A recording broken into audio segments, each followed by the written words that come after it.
qu'en ce moment précis, un vent de turbulence secoue la maison vert et blanc.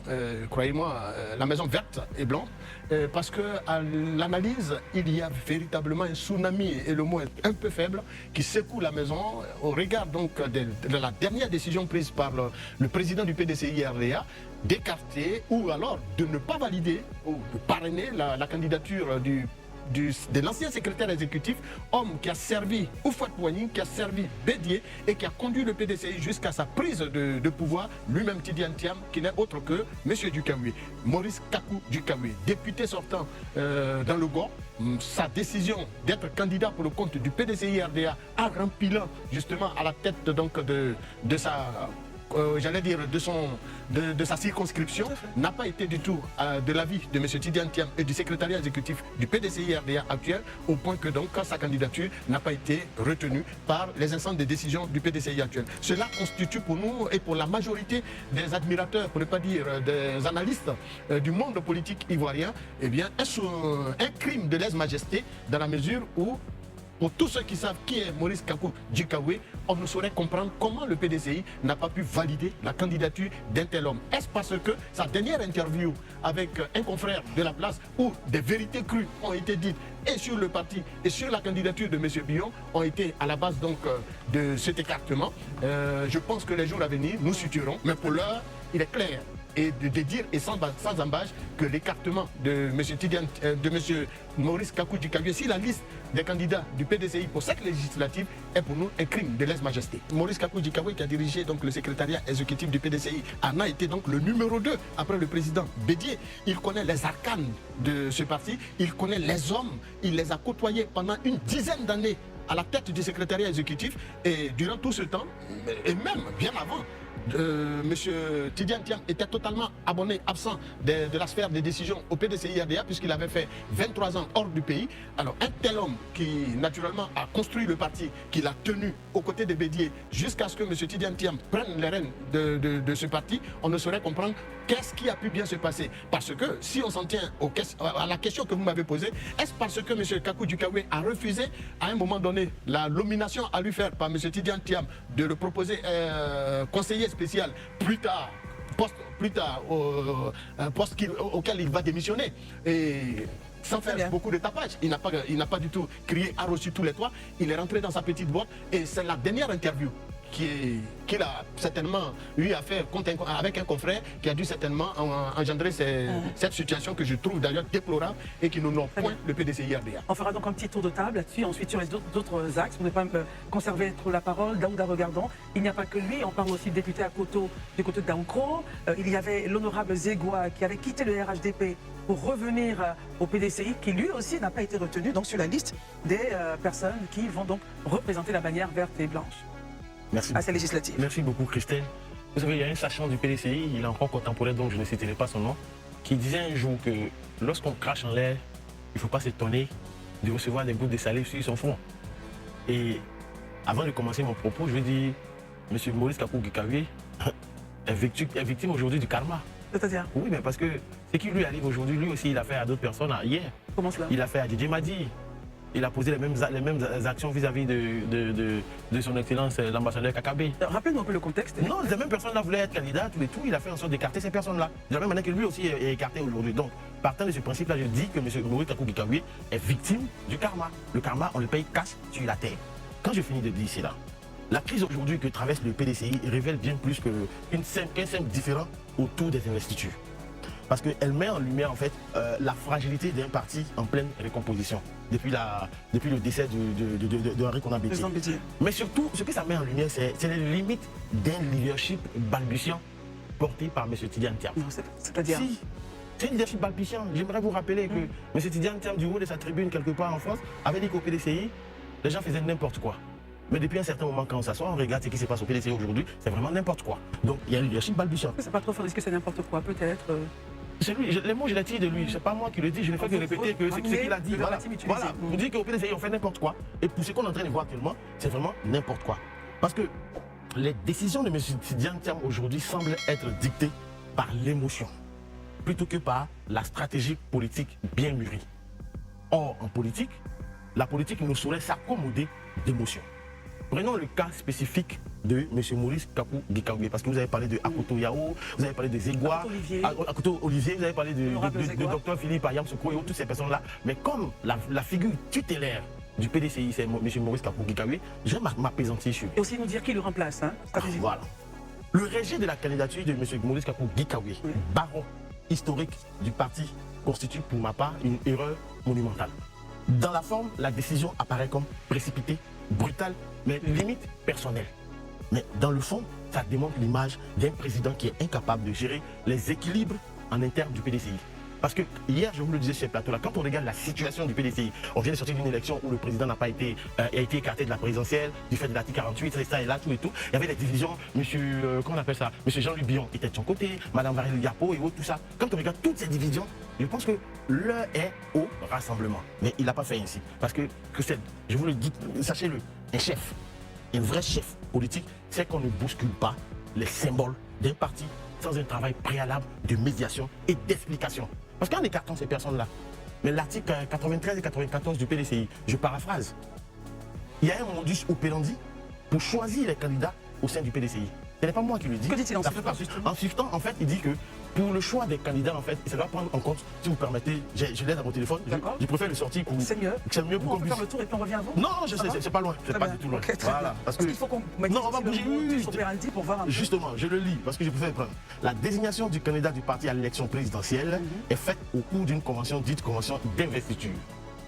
La désignation des candidats du parti à toutes les élections d'État, notamment les élections législatives, municipales et autres élections locales, doit répondre au souci de procéder à des choix fondés sur le militantisme, sur la représentativité, la capacité de mobilisation et de gestion et les vertus morales. La désignation des candidats du parti à toutes les élections d'État effectuées par la voie d'élection primaire, sauf cas de candidature obtenue par consensus. Je m'arrête là, il y a le reste, mais je préfère m'arrêter là. Est-ce que c'est obtenu par consensus? Par consensus. Est-ce que ces personnes qui ont été enlevées aujourd'hui, qui ont été écartées aujourd'hui, est-ce qu'il y a eu un consensus dans celui-là? Est-ce que, lorsqu'on était en train de faire le choix de ces candidatures-là, est-ce qu'il y a eu une convention d'investiture? Je ne pense pas. Aujourd'hui, le PDCI s'est arrogé le droit pendant pratiquement 2 ans de dire oui, le parti au pouvoir, il fait ci, il fait ça, on n'est pas d'accord avec ça, il viole ceci, il viole cela. Pourtant, en interne, toi-même les actions que tu poses, mais ça pose des questions. Dans la mesure où il n'y a pas de démocratie en interne au PDCI, malheureusement. Et donc, pour chuter sur ça, c'est une erreur monumentale que le PDCI vient de faire. 64 députés, voire 65 députés. Mais forcément, tout à l'heure, vous parlez du gars à Gagnois. Le monsieur, je ne connais pas bien son nom, mais c'est un monsieur qui est chef des Baoulé Agni. Le monsieur, celui qui remplace. Celui qui remplace, qui a l'investiture du PDCI. Voilà, l'honorable Gikaoué là-bas, pour l'investiture du PDCI. Oui. Il est le chef des Baoulé et Agni. C'est-il de préciser cela, justement? Mais c'est une association dont il est le président. C'est une association dont il est le président. Donc, est-ce à dire que dans le GOR, parce qu'on se pose sur la question, on le dit tout le temps, le RADP choisit des personnes de leur région dans les villes des gens. Mais est-ce qu'aujourd'hui, ce n'est pas la même chose que le PDC est en train de faire? Donc, on accuse les autres de quelque chose, mais nous-mêmes, on pose ces mêmes actes. Revenons à l'interview de M. Gikaoué, permettez que je m'exprime sur son interview. J'ai trouvé un monsieur frustré. C'est mon point de vue. Il est frustré. Il a dit beaucoup de choses, il a donné beaucoup d'informations, mais qui me laisse sur ma faim. Par exemple, quand il dit par exemple qu'il vous laisserait, oui, aux militants du PDCI et à l'ensemble de la Côte d'Ivoire aujourd'hui, oui, que c'est sous sa directive, sur ses conseils que le président Bédié a introduit M. Tidiane Thiam dans le bureau. Il a nommé M. Tidiane Thiam. Il ne dit pas renommé, il dit nommé M. Tidiane Thiam en 2023. Christelle, nous étions tous là. M. Gikaoué n'a jamais parlé. Il a gardé le secret pour lui. Non, il nous dit que M. Thiam n'était pas éligible pour être président. Ça, c'est le dépit qui fait ça. Je ne dis pas que ce qu'il dit est faux. Je ne remets pas en cause. Mais le fond de la pensée, l'opportunité de le dire maintenant, c'est cela. Ce n'est pas important. C'est comme si vous tirez sur l'ambulance. Aujourd'hui, monsieur, tout le monde descend, monsieur Tidiane Thiam, vous venez lui donner le coup de grâce. Au moment où les militants du PDC avaient besoin de cette information-là, vous n'avez rien dit. Donc, pour moi, cette information n'est plus capitale. Ça devient du pic au pic, quoi. C'est-à-dire qu'on ne m'a pas retenu. Si monsieur Thiam l'avait désigné comme candidat du PDCI, il n'aurait jamais sorti cette information. Donc, pour moi, l'opportunité, elle n'est pas opportune, cette information. C'est vrai qu'il est frustré, mais il doit regarder l'intérêt supérieur du parti. Aujourd'hui, le leader, c'est Cheikh Tidiane Thiam. Que vous l'aimiez ou non, c'est votre chef. C'est vous qui l'avez élu. Ce n'est pas moi, ce n'est pas Daouda, ce n'est pas M. Komo, ce n'est pas Christelle. Ce sont les militants du PDCI RDA qui ont choisi M. Thiam. Donc, cette information-là, vraiment, il aurait dû la garder pour lui parce que ce n'est pas opportun. Deuxièmement, pourquoi je parle de frustration? Il évoque son parcours au sein du parti. Je suis d'accord, on a tous dit que son parcours est irréprochable. Mais Daouda a rappelé hier ce qui s'est passé. Nous sommes tous contemporains de ce que M. Djedje Madi, son aîné, a subi, de ce que M. Kwadio Konan Bernet. Pour vous, c'est encore le karma qui revient. Mais ça fait partie de la vie. Désolé Christelle, mais si aujourd'hui vous regardez le ciel, vous faites du mal à vos collègues, demain quelqu'un d'autre vous fera la clair, même chose. c'est sûr. C'est comme ça, il faut que les gens comprennent que c'est le cycle de vie. Maintenant, pour sa personnalité, de mon point de vue, c'est une perte pour le PDCI. Pourquoi? Ils vont à Gagnoa. C'est quelqu'un qui est ancré à Gagnoa depuis près de 50 ans. Il a rappelé son parcours politique. Le candidat qui a été désigné, ils vont se partager les voix. Parce qu'il part en indépendant. C'est le même électorat qui vont séduire. Donc, si par Mais est-ce que exemple, justement, M. Dikawe a été élu avec 20 000 habitants, Oui. c'est clair que le candidat choisi par le PDCI va récolter quelques-uns de ces votes-là. Mais en même temps, Dr Barry, et si les militants décidaient de suivre la ligne donnée par le président du parti et donner leur voix, toute leur voix, justement, à celui-là qui a été choisi? Christelle, Oui, des Dr Barry. ministres en fonction RHDP ont été battus ici. Ils ont été désignés par le bureau politique du RHDP. Ils sont allés, les gens n'ont pas suivi. Pourtant, l'électorat du RHDP a toujours été fidèle au président Alassane Ouattara, qui est le président du parti. Mais à un moment donné, si vous ne choisissez pas le bon cheval, parce que c'est une question de connexion locale. Et M. Tidjane Thiam, il n'a pas compété à une élection. Donc dites-vous que certains, à la base du PDCI, restent encore nostalgiques du PDCI d'Oufouette Boigny, du PDCI d'Henri Konan Bédié. C'est ce qu'ils ont dans la mémoire. Très bien. Donc, à mon avis, ce qu'ils ont refusé de régler en 2023, c'est ce qui continue de faire souffrir le parti. En 2023, ils ont refusé de poser les questions qui fâchent. Lors du congrès qui a élu M. Tidjane Thiam, il y a des questions qui fâchent. Tout le monde savait que des gens comme M. Billon, des gens comme M. Thierry Tanou étaient fâchés. Au lieu de se retrouver, de poser les questions qui fâchent en famille, laver le linge sale en famille et aller à une convention consensuelle où tout le monde va vers la même vision, ils ne l'ont pas fait aujourd'hui. Le passé étant passé, on revient donc sur l'actualité. C'est à ce résultat qu'on ne pouvait aboutir. Très bien. Gandhi, on revient sur le présent, parce que le présent, il est là, bien concret. Il sera candidat indépendant. Pensez-vous que, comme Dr Barry l'a dit, les voix du PDCI dans le GON seront donc divisées entre Dikawe, candidat indépendant, et puis celui désigné par le président Tidjane Thiam?